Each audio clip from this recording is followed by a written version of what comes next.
You think your greatest battles are with the world, with people who misunderstand you, with the failures that stack against you, or the obstacles life keeps throwing in your path.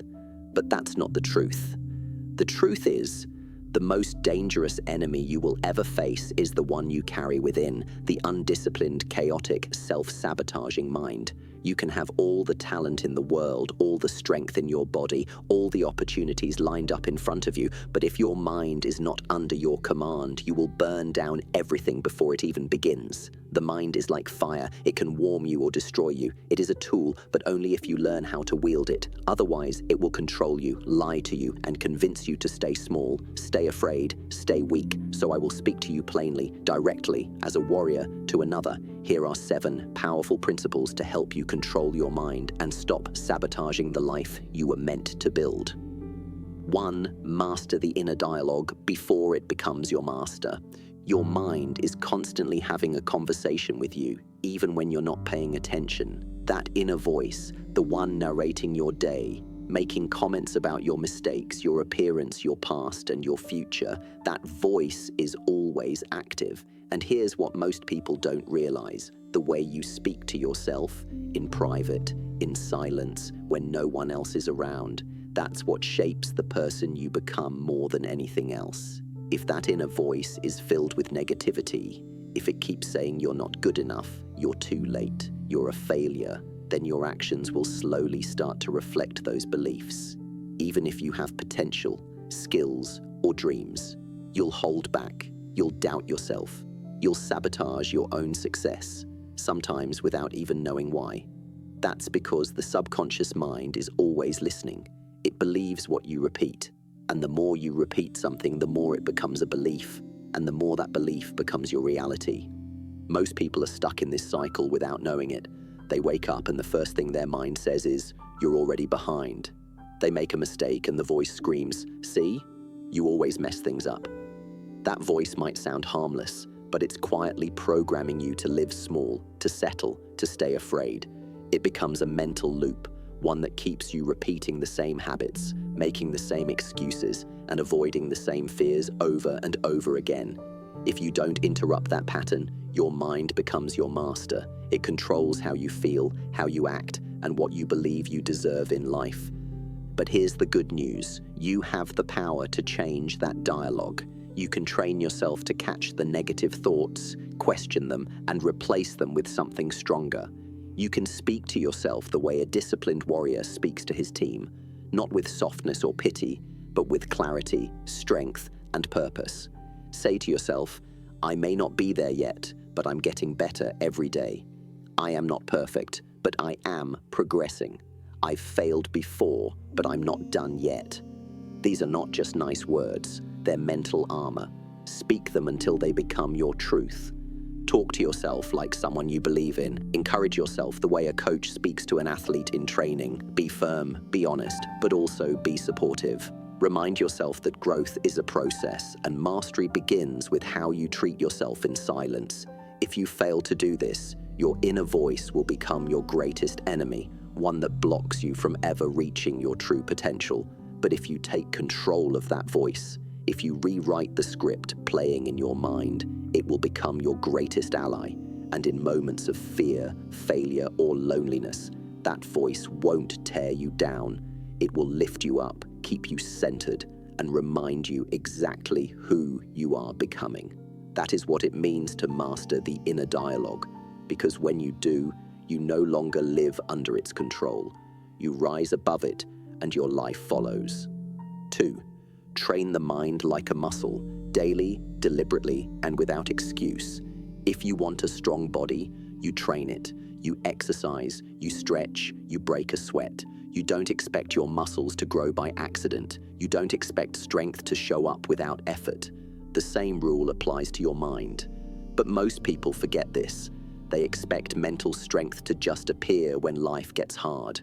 They want calmness in chaos, focus in distraction, clarity in confusion, but they haven't trained for any of it. They've spent years feeding their mind junk, ignoring their thoughts, running from discomfort, and then they wonder why they feel weak when pressure hits.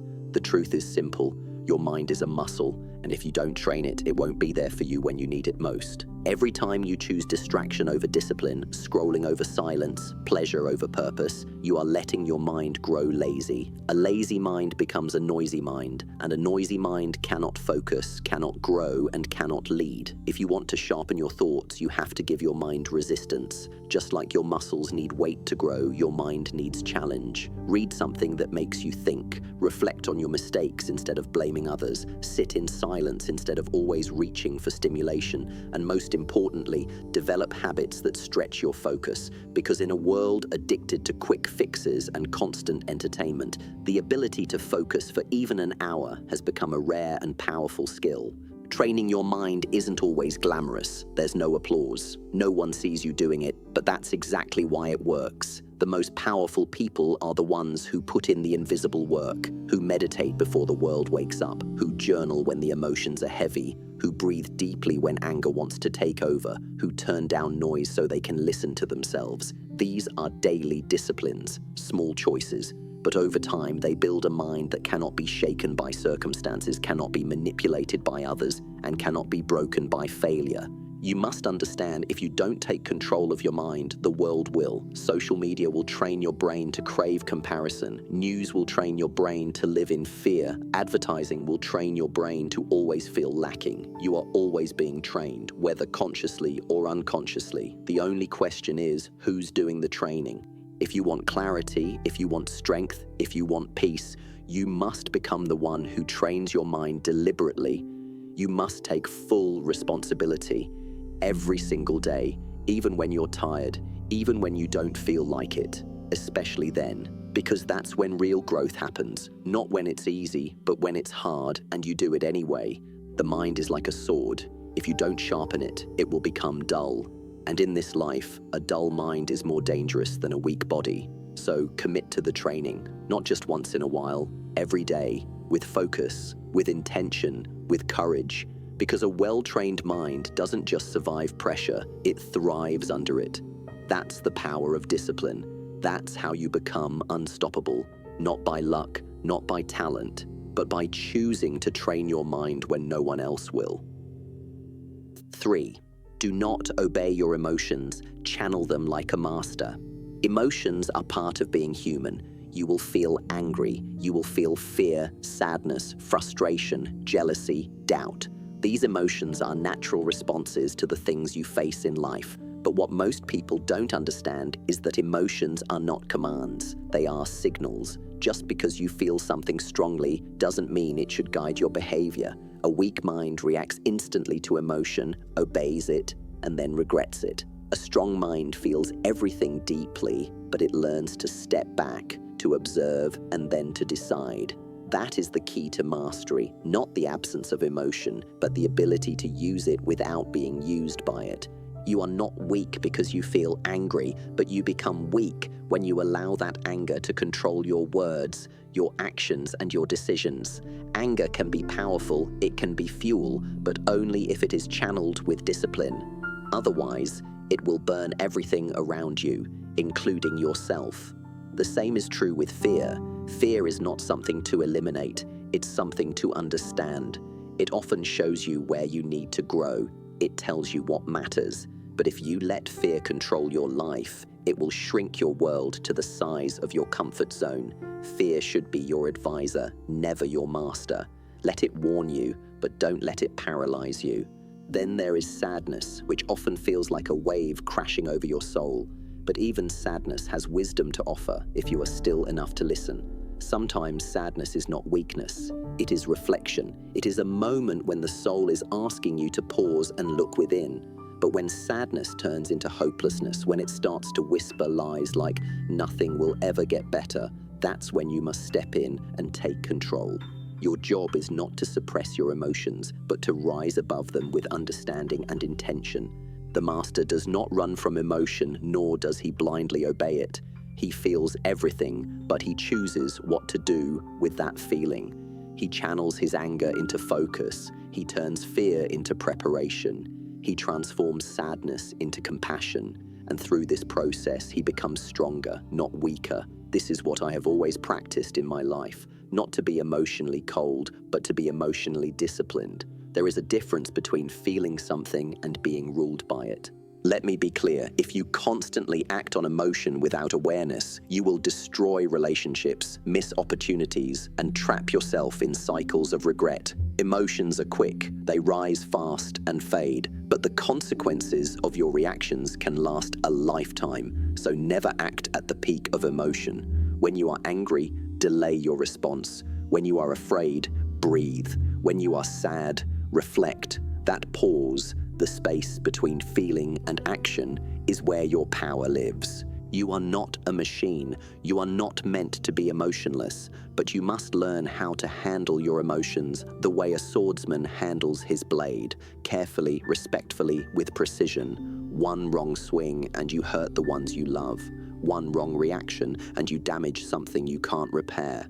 But if you learn to channel, if you learn to wait, to observe, to redirect, then your emotions become tools for growth, weapons for clarity, fire for transformation. To live wisely, you must never be a servant to your emotions. You must lead them, not follow them. You must use them, not be used by them, because the one who controls his emotions controls his energy, and the one who controls his energy controls his life. This is not something you master overnight. It is something you practice every single day. But the reward is worth it, because when you stop being reactive, you stop being a victim of life, and you start becoming the creator of it. That is true power. That is control. And that is what separates those who crumble under pressure from those who rise above it. 4. Not every thought deserves your attention. Cut the noise. Your mind is always busy. Even when you're sitting still, it's spinning stories. It replays the past, imagines the future, analyzes every word you said, and worries about what others think of you. It creates what-ifs, worst-case scenarios, endless self-criticism, and exaggerated fears. Most of the time, your mind is not showing you reality. It's showing you a distorted version of it, shaped by old fears, past wounds, and assumptions you've never questioned. And the danger lies in this. If you blindly believe everything your mind says, you will live a life filled with unnecessary pain, confusion, and self-doubt. You have to understand something deeply. The human mind was not designed to make you happy. It was designed to keep you alive. That means it's constantly scanning for danger, constantly trying to prepare you for what might go wrong, constantly filling in gaps in your understanding with guesses, fears, and stories. And if you're not aware of this process, you'll mistake these thoughts for facts. You'll think, I'm not good enough, and believe it. You'll think, they're judging me, and feel shame.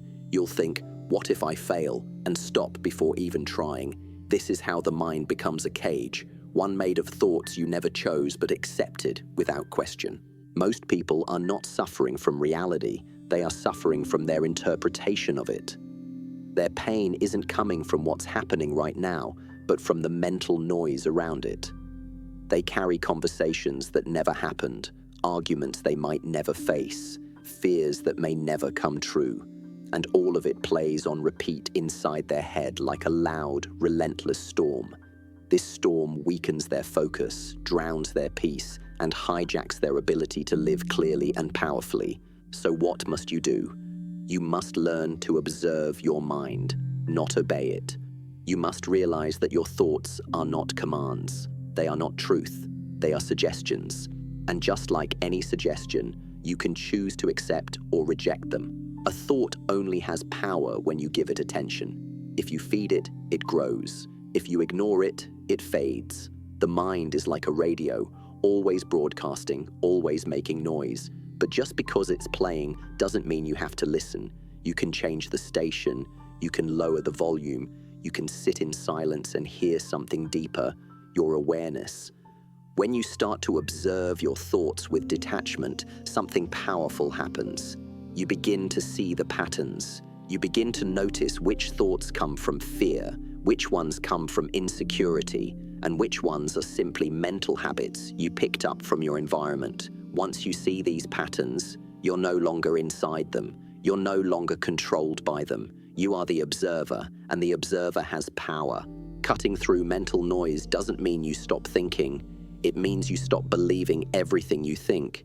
It means you become selective.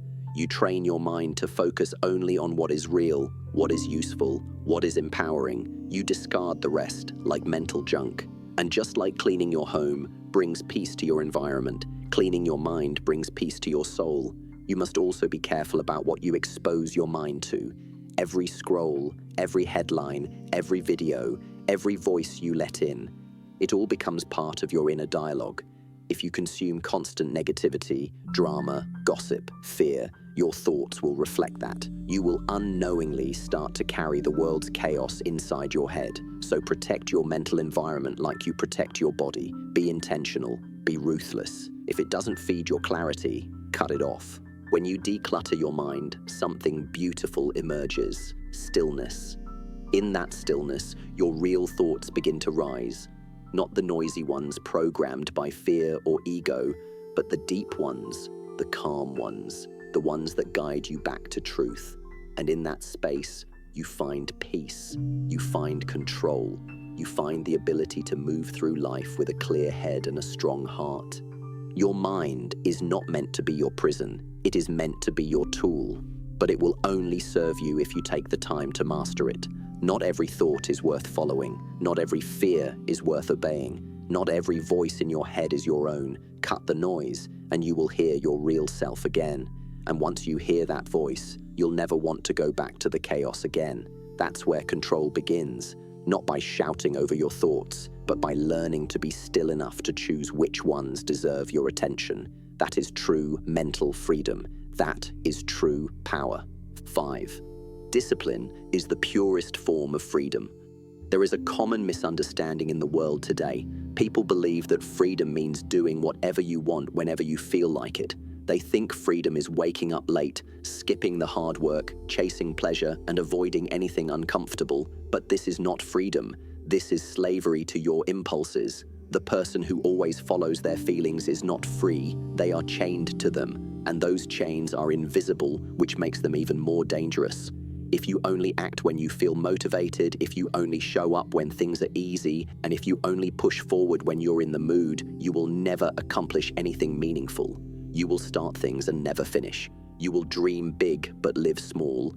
You will sabotage every opportunity with excuses dressed as feelings. True freedom does not come from avoiding rules. It comes from mastering yourself. It comes from doing what needs to be done, even when you don't feel like it. It comes from rising early when your body wants to sleep. It comes from practicing when your mind says rest. It comes from sticking to your goals when distractions whisper your name. Discipline is not punishment. It is the most powerful act of self-respect. It is the voice inside that says, I don't need to feel like it. I've decided.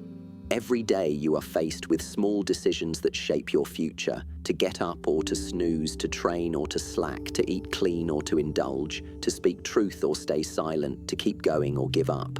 Each one seems small in the moment, but over time, they stack up and build your destiny. The disciplined person understands this. They don't wait for perfect conditions. They don't rely on emotion. They build systems. They follow routines. They create habits that protect them from their weaker moments. And because of this, they move faster, rise higher, and suffer less, because they are not pulled around by their temporary desires. They live with direction. Discipline creates consistency, and consistency compounds. When you stay consistent with your habits, even in small ways, you begin to change. You start to believe in yourself. You develop trust in your own word. You know that when you make a promise to yourself, you will follow through. That kind of self-trust is rare. Most people don't have it. They break their own word. They say, I'll start tomorrow, again and again. But the disciplined person, the one who shows up regardless of mood, develops a quiet confidence, a power, a presence, because they know they are in control of themselves, even when the world around them isn't. And let's be honest, life is unpredictable. You cannot control what others say or do. You cannot control the timing of every opportunity. You cannot stop setbacks or delay pain forever. But discipline is the one thing you can always control. It is the anchor in the storm. It is the structure that holds you steady when emotions try to throw you off course. The more disciplined you become, the less reactive you are. You don't waste time complaining. You don't spend energy comparing. You stay focused. You keep moving. And this kind of mental clarity gives you a level of peace that no external freedom ever could. If you want to be powerful, don't look for shortcuts. Look for structure. If you want to rise in life, don't chase motivation. Build systems. If you want to be unstoppable, don't depend on moods. Depend on routines. The person who wins is not the one who always feels good. It is the one who does what's necessary, even when it's uncomfortable. It is the one who understands that growth doesn't come from what feels easy. It comes from what feels right. You will have days when you're tired, uninspired, stressed, or overwhelmed. That's normal, but discipline gives you something greater than a mood. It gives you a standard, a way of life, a code that you live by, not because it's trendy, but because you've made a promise to yourself and you keep it. Over time, this becomes your strength, this becomes your identity, and from this identity flows consistency, clarity, and confidence.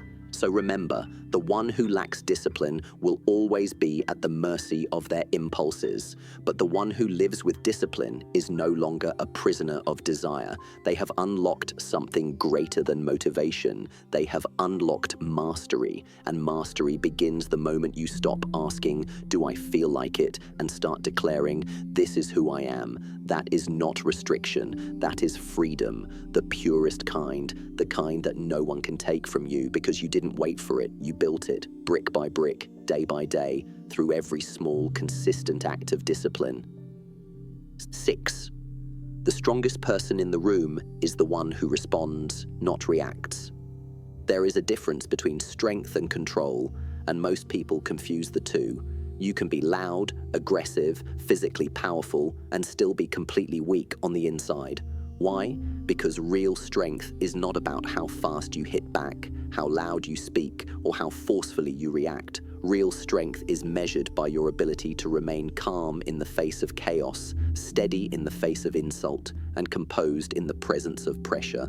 Anyone can react. Anyone can yell, panic, lash out, or shut down when things go wrong. That takes no training, but it takes deep discipline and inner power to pause, breathe, observe, and respond with intention. That pause, that space between stimulus and response, is what separates the undisciplined from the master. You will encounter many situations in life that are meant to trigger you. People will say things to provoke you. Life will throw situations that feel unfair. Your plans will fall apart. Your patience will be tested. Your past wounds may be poked by the present moment, and in those moments your lower mind will beg you to react without thinking. It will tell you to explode in anger, to defend your pride, to match the energy of those who insult you.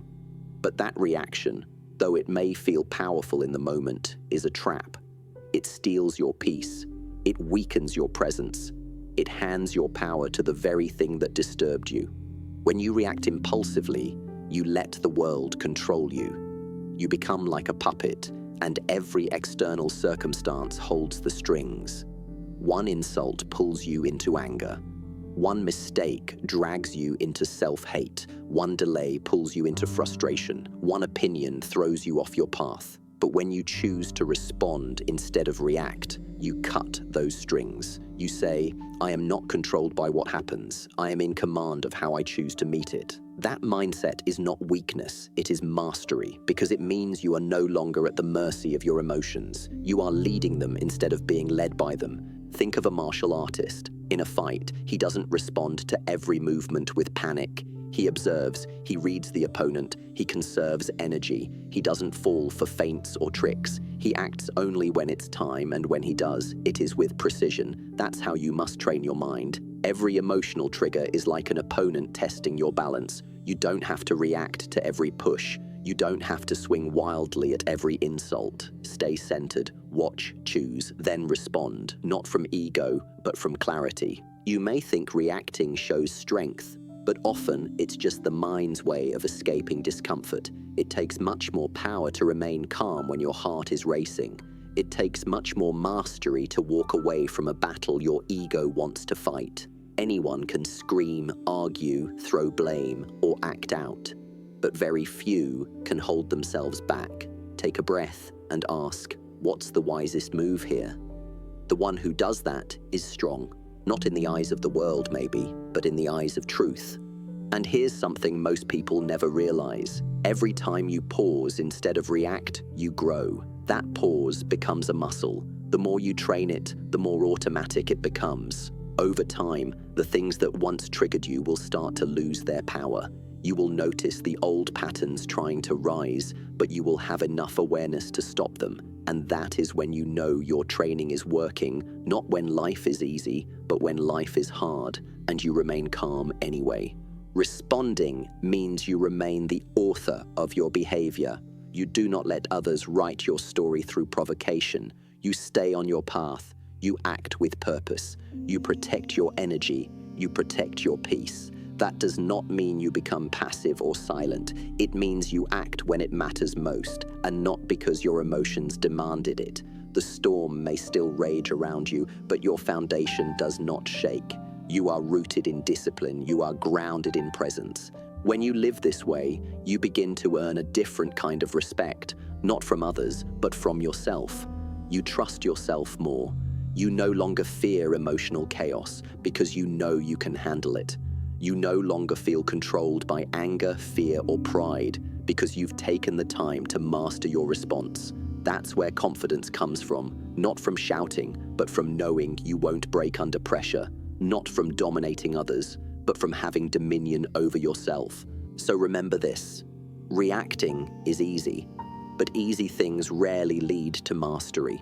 If you want to walk the path of discipline, if you want to carry true strength, if you want to lead yourself through life instead of being tossed around by it, then train your response. Every time something tests your peace, see it as an opportunity. Every time your ego wants to jump in, see it as training. With every pause, every breath, every choice not to react, you become stronger, you become wiser, you become untouchable. That is what it means to master yourself. That is what it means to walk through fire and stay calm in the flame.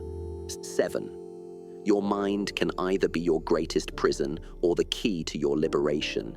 Everything you do in life begins with a thought. Every action, every word, every decision, every habit, it all starts in the mind. Your mind is the root from which your life grows. If that root is unhealthy, filled with fear, doubt, negativity, comparison, and chaos, then no matter what you try to build on the outside, it will always fall apart. But if your mind is trained, if it is clear, calm, and directed with purpose, then you become unstoppable, not because the world changes, but because you've changed the way you meet it. Your mind can be your greatest ally or your cruelest enemy, and the difference lies entirely in whether you choose to master it or allow it to master you. Most people live in a prison built by their own thoughts, but they don't see the bars because those bars are invisible. They are made of limiting beliefs like, I'm not good enough, or this is just who I am, or nothing ever works out for me. They are made of comparisons, constantly measuring their worth against someone else's highlight reel. They are made of past failures that they carry like heavy chains, allowing one old mistake to define their future. They are made of imagined fears, fearing rejection, fearing judgment, fearing failure before even trying. And worst of all, they are made of false identities, thinking they are permanently broken, destined to suffer, or stuck with a personality they never questioned. This is the real battle, not the one you fight outside, but the one inside your own head. You could have all the freedom in the world, all the opportunity, all the talent, but if your mind is still chained to fear, doubt, and guilt, then you'll never taste that freedom. You'll keep sabotaging yourself. You'll keep turning back just before the breakthrough. You'll stay small, not because the world is stopping you, but because your own mind keeps whispering, you can't. But here's the truth. Those chains are not locked. That door is not sealed. The bars of your mental prison were built by thought, and they can be dissolved by thought. You have the key. The key is awareness. The moment you begin to observe your mind instead of blindly following it, you've taken the first step toward liberation. You begin to see that just because you've thought a thought 1,000 times doesn't mean it's true. Just because you've been a certain way for years doesn't mean you're bound to stay that way. You begin to see that most of your identity is not who you are, but who you learn to be, from pain, from trauma, from the voices of others. And in that realization, you gain the power to choose something new. To be free, you must take full ownership of your mind. You must be willing to question everything you've accepted as just how I am. You must ask yourself, is this belief helping me or hurting me? Is this fear real or just a shadow from the past? Is this thought mine or was it planted by someone else? Freedom begins when you take back the pen and stop letting the past write your story. When you start choosing thoughts that serve your growth instead of your fear, that serve your clarity instead of your chaos, that serve your truth instead of your trauma. But this isn't easy. It requires daily work. You must train your mind the way a warrior trains his body, not once, but constantly. Meditation, reflection, observation, practice. You must become a guardian at the gates of your mind, deciding what thoughts are allowed in and which ones must be challenged or thrown out. This is not a passive process. You don't wake up one day with a peaceful mind by chance. You build it, you discipline it, you refine it, you protect it from the mental toxins that come from distraction, negativity, and noise. And slowly you begin to feel the shift. The thoughts that once triggered fear now invite awareness. The patterns that once pulled you into self-doubt now flash red lights and you stop them. You begin to feel a deep calm, not because life has become easier, but because your inner world has become clearer. And in that clarity, you find strength, you find direction, you find peace that doesn't break under pressure. When your mind is your ally, your circumstances no longer define your destiny. Setbacks don't break you, they teach you. Criticism doesn't paralyze you, it sharpens you. Pain doesn't defeat you, it awakens you. You begin to lead yourself, and that leadership flows into every area of your life. Your discipline, your relationships, your goals, your health, your peace. Everything improves when the mind is no longer your prison. So ask yourself today, who is in control? Is it the conscious, disciplined, awake version of you? Or is it the reactive, wounded, distracted version you've never questioned?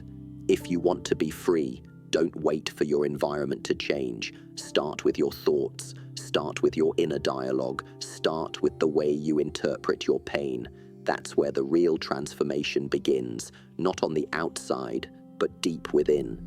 The mind is not the enemy, but it becomes one when you leave it untrained. Just like a blade, it can protect or destroy depending on the hand that wields it. Train it, sharpen it, respect it, and use it not to reinforce your limits, but to unlock your potential. Because once you master your mind, nothing outside of you can imprison you again. That's the ultimate power. That's true freedom, and it's already within your reach. You just have to choose it every day with awareness, with discipline, with courage. Now you understand the truth. Everything begins in the mind. Your reality, your success, your peace, your suffering, it all starts there. If your mind is undisciplined, chaotic, and reactive, then even with all the right tools, opportunities, or luck, you will still sabotage your life. But if your mind is calm, focused, and trained, then even in the face of difficulty, you will rise above it. Because mastery of the mind is not just one skill, it is the foundation for all growth. It is the soil from which every good habit, every breakthrough, every transformation emerges. Look back at what you've learned. You've seen that the voice in your head must be mastered, or it will become your invisible enemy. You've understood that training your mind daily, just like a muscle, is the only path to true mental strength. You've felt the weight of emotion and realized that unless you channel it, it will rule you. You've cut through the lies your thoughts often tell you and learned to observe rather than obey. You've recognized that discipline is not restriction. It is real, unshakable freedom. You've been reminded that the strongest person is not the loudest, but the one who responds with wisdom instead of reacting with ego. And above all, you now know that your mind can be a cage, or it can be the key to a life you never thought possible. But don't just let this be something you listen to and forget. Turn this knowledge into action. Start small, but stay consistent. Begin to watch your thoughts. Interrupt the lies. Replace them with truth. Create rituals that build structure. Breathe when triggered. Speak to yourself like someone you respect. Don't chase motivation. Build a mind that moves forward with or without it. You will not master your mind overnight, but every time you take control when it would have been easier to react, every time you show up when your emotions told you to quit, every time you choose awareness over autopilot, you are rewiring yourself. You are becoming someone few ever dare to become. You are becoming dangerous, not in a violent way, but in a powerful way, because a man who controls his mind can no longer be manipulated. A woman who leads her thoughts no longer fears the noise of the world. That is the kind of strength no one can give you, and no one can take away. So take responsibility for your inner world. No more waiting for circumstances to be perfect. No more blaming the past. No more handing your power to distraction, doubt, or fear. You are the one who must lead yourself out of the mental chains and into clarity, direction, and purpose. No one else can do this for you, but the moment you decide, the moment you commit to this path of self-mastery, you will feel it. A shift, a quiet fire, a deep sense of alignment that tells you, you are finally becoming the person you were meant to be. Remember this, the body follows the mind. Your results follow your discipline, and your life will always follow your inner state. Master your mind, and you master your life. That is the path. That is the way of the warrior. That is the way of truth. Now go, be the one who controls it, not the one who is controlled.